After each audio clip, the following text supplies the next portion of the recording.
इस बार अच्छी तरह आशीर्वाद देकर आप उसे विदा करेंगे ना? My believe. डोली को अप करो। मुझे मोर फोटोज लेनी है। आई बेट। अरे माहिरा, इतनी सारी तो फोटो ले ली। बस करो, वरना आपके मम्मा पापा के सच में गंधे दर्द हो जाएंगे। तुम इतनी सी तो हो, चुपचाप अंदर बैठो। हम लोग मैनेज कर लेंगे।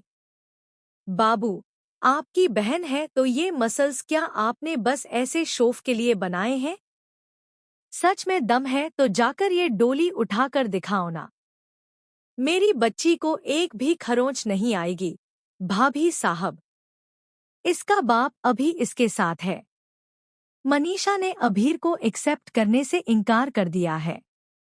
अब स्टार प्लस के शो ये रिश्ता क्या कहलाता है में हम देखेंगे कि अरमान मनीषा को समझाने की कोशिश करता है कि किरा और अभीर एक दूसरे से प्यार करते हैं।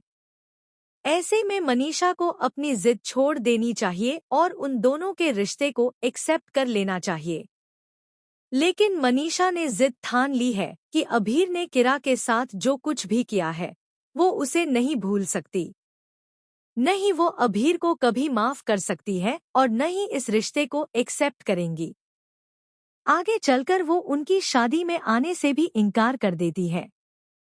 टेलीविजन के ऐसे ही लेटेस्ट अपडेट्स के लिए हमारे चैनल सीरियल को सब्सक्राइब करना ना भूलें। अब देखना ये होगा कि क्या मनीषा का दिल पिघलेगा या उसकी जिद रिश्तों के बीच और दीवारें खड़ी कर देगी। क्या किरा और अभीर का प्यार इस इम्तिहान से गुजर पाएगा? इन सारे सवालों के जवाब जानने के लिए देखते रहिए ये रिश्ता क्या कहलाता है, क्योंकि आगे आने वाला है जबरदस्त ट्विस्ट।